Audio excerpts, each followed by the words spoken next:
Today we're going to talk about solving absolute value inequalities. By the end of this video, you should be able to solve absolute value inequalities and graph the solutions on a number line, and be able to model real-world solutions with absolute value inequalities. First, just as a review, we're going to take a look at a numbered line.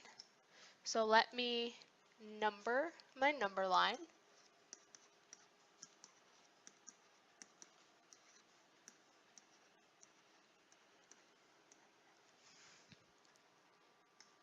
Now, if first I look at the equation, the absolute value of x equals 2, then that means that I am looking for the points that are exactly 2 units away from 0, which are the point -2 and the point +2. If I look at the inequality, absolute value of x is less than 2, then that means I'm looking for all the points that are less than 2 units away from 0, which are all of these points between -2 and 2. Finally, if I look at the inequality absolute value of x is greater than 2, that means that I'm looking for the points that are farther than 2 units from 0, which are all the points greater than 2 and less than -2. This should give you some idea of how absolute value inequalities are going to work. You will either have your solution is that x is between two numbers, or that x is greater than one number and less than another number. So let's take a look at a couple of examples. We're going to follow the same steps that we used for absolute value equations, but we have to remember the rules of inequalities as well. So if you remember back to absolute value equations, our first step was to make sure that the absolute value was isolated. So absolute value is the only thing on the left side of the equation, so that is done. Next, we break it into two inequalities. Our first inequality is 2x plus 7 is less than 11. Then our other inequality, remember you change the sign of everything inside the absolute value bars. Negative 2x minus 7 is less than 11. Step 3 is to solve both inequalities. So if we look at this first inequality, the first thing you do is subtract 7 from both sides. So you get that 2x is less than 4. And then you divide by 2 and get x is less than 2. For the other inequality, the first thing you do is add 7 to both sides. So you get that negative 2x is less than 18, and then you divide by -2. And remember that when you divide or multiply by a negative number, your inequality will switch directions. So we end up with x is greater than -9. So if I go to graph these on my number line, I need to make sure that both -9 and +2 are included on my number line.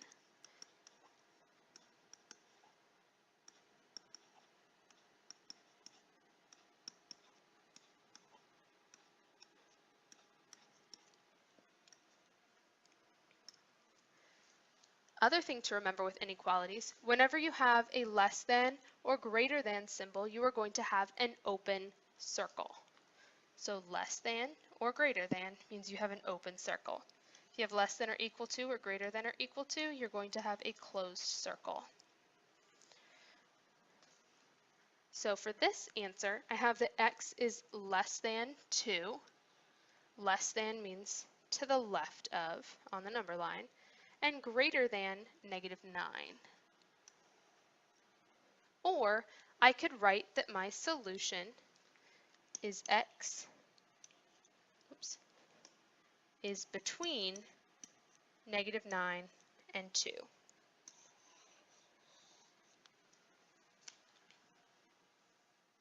Let's look at another example. Remember, my first step is to isolate the absolute value. I need to get rid of that -5 that's outside the absolute value. So I need to divide by -5. When I divide by a negative number, the sign switches. Then I can split it into two inequalities.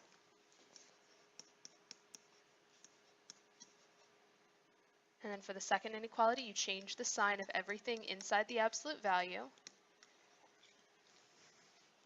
And then you solve your inequalities. So I add 2 to both sides. Oops. And divide by 3. For the other inequality, I first subtract 2 from both sides, and then divide by -3. So my sign will switch again. So when I draw my number line, I need to include both -2 and +10/3, which is 3.3 repeating.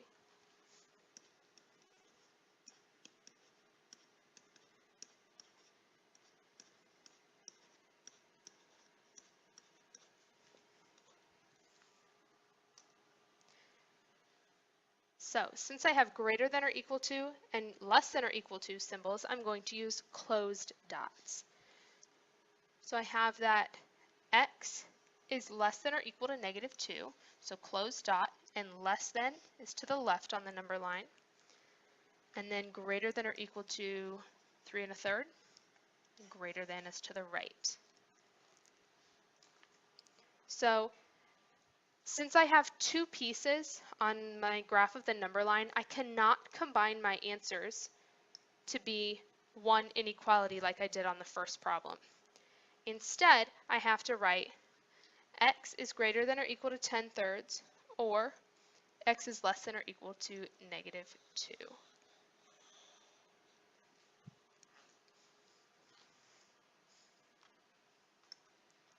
For the next two examples, you will notice that there's very little space for work. That should be a clue that there's not a whole lot of work to do. So let's think through these two problems. Example number 3 says that the absolute value of 6x minus 1 is less than -7.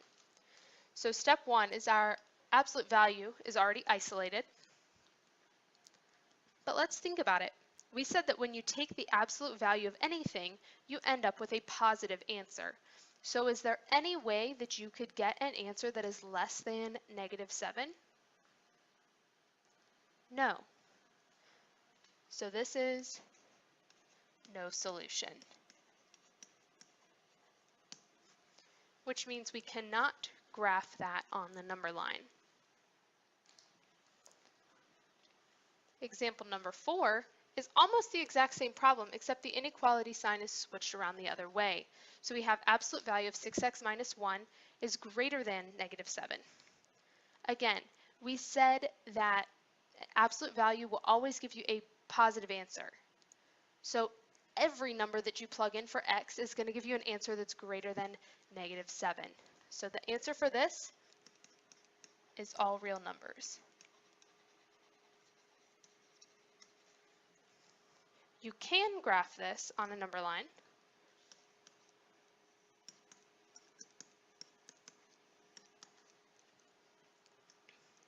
You just have a line with arrows at both ends because every number along that number line will be a solution to that inequality. Let's take a look at a couple more examples. Example number 5, first thing we need to do is isolate the absolute value. So we need to divide by 2.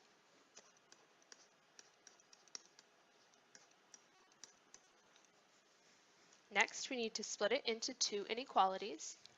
So we have 4x plus 5 is greater than 13, and -4x minus 5 is greater than 13. Let me take a moment to point out something here. If you look at the way I wrote this inequality, the first absolute value bar makes it look almost like 14x. Be very careful with your handwriting so you don't confuse yourself. Remember that those are absolute value bars, not ones. So just be careful about that. Then we can go ahead and solve. So first we need to subtract 5 from both sides, and then divide by 4. We end up with x is greater than 2. On the other side, we first add 5, and then divide by negative 4. So dividing by negative switches the sign, and we end up with negative 9/2. So if we go ahead and make our number line, we need to include negative 9/2, which is negative 4.5, and 2.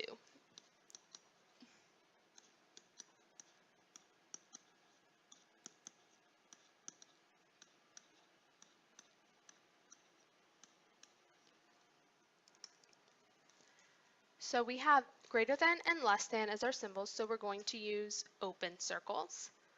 We have that x is greater than 2. Greater than is to the right on the number line, and x is less than negative 4.5. So less than is to the left. Since we have two pieces of our number line, we need to write the word or between these two solutions.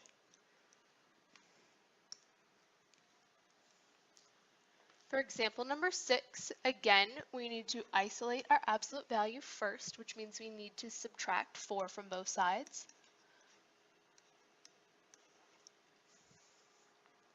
Then we need to split it into two inequalities. So we have x minus 2 is less than or equal to 6, and negative x plus 2 is less than or equal to 6.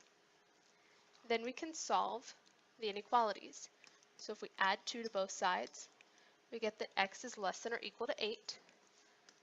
Then we subtract 2 from both sides and divide by negative 1, which flips our inequality sign around.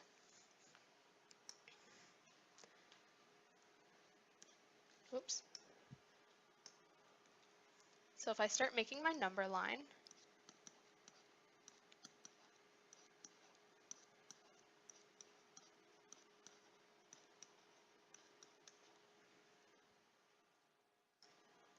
I have that x is less than or equal to 8. So less than or equal to means a closed circle. Less than is to the left. And that x is greater than or equal to, so closed circle, negative 4, and greater than is to the right. So since I only have one piece of my number line, I can rewrite the inequality to say that x is between negative 4 and 8. Now let's take a look at a couple word problems. Example number 7 says a professional baseball should weigh 5.125 ounces with a tolerance of 0.125 ounces. Part A says write an absolute value inequality that describes the acceptable weights for a baseball. Part B says what change would you make to your inequality to describe the rejected weights. So let me give you a general formula for writing absolute value inequalities from word problems or from number lines.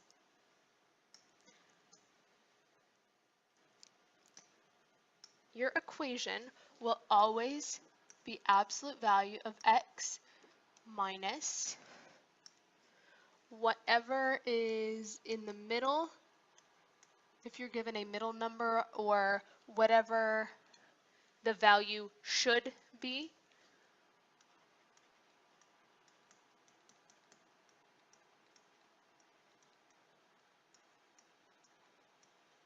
What it should be. Then you have to figure out your symbol. Your less than, your greater than or equal to, less than or equal to. And then on the other side, you have the tolerance or the margin of error, or the problem might use the phrase plus or minus.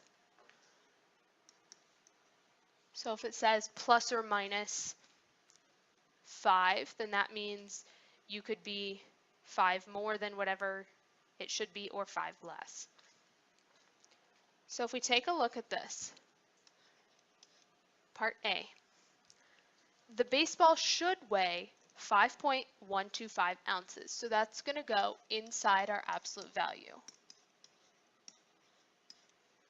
The tolerance is 0.125 ounces. So that's going to be on our other side of the equation, or the inequality. Now we just have to figure out what symbol goes in there. So if we flip back real quick to the number line, you can see if we're looking for values between two numbers, that's this green region here, we're going to need less than or less than or equal to.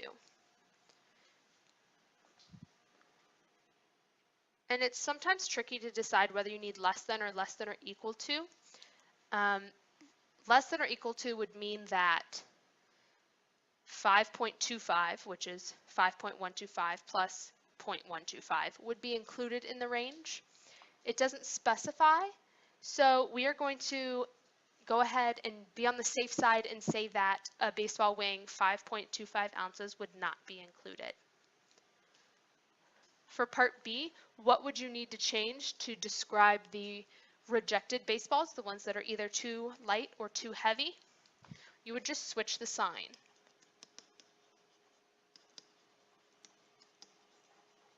And you want to switch it to the opposite sign. So since we used less than, the opposite sign would be greater than or equal to. Example 8 says a sleeping bag manufacturer suggests that one model is best suited for temperatures between 30 degrees Fahrenheit and 60 degrees Fahrenheit inclusive. Write an absolute value inequality for this temperature range. So this word inclusive is important. We'll come back to that in a minute. But if we're following this model that I gave you,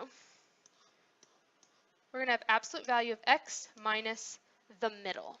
So what value is in the middle of 30 and 60? You might need to draw a number line to help you figure that out, and that's totally fine. So if you have 30, 40, 50, 60,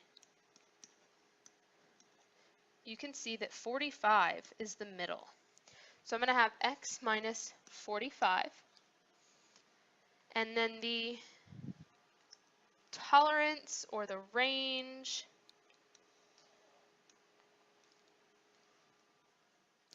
or the plus or minus, both 30 and 60 are 15 away from 45.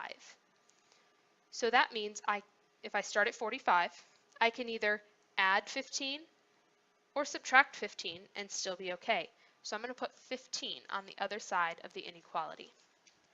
Now, when it says inclusive, that means that 30 and 60 are included in the range. So we know it's either going to be less than or equal to or greater than or equal to. And since we're looking at a value that is between two numbers, we're going to use less than or equal to. One more problem. Sometimes you'll be given a number line and asked to write the absolute value inequality from that number line. It's very similar to the word problems. You want to use x minus whatever the middle is, then you've got to figure out your symbol from the direction of the number line and whether the circles are open or closed. And then on the other side, you have the distance from the middle to the circle. So if we look at this circle is here at -11. This circle is at 4. So we need to find the middle.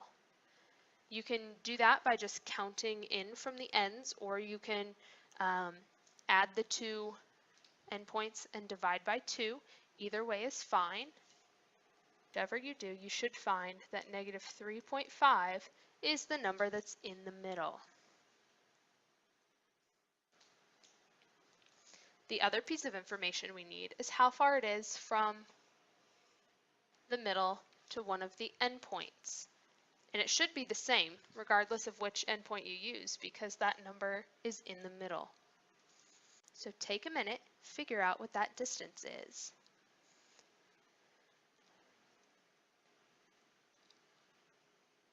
It should be 7.5.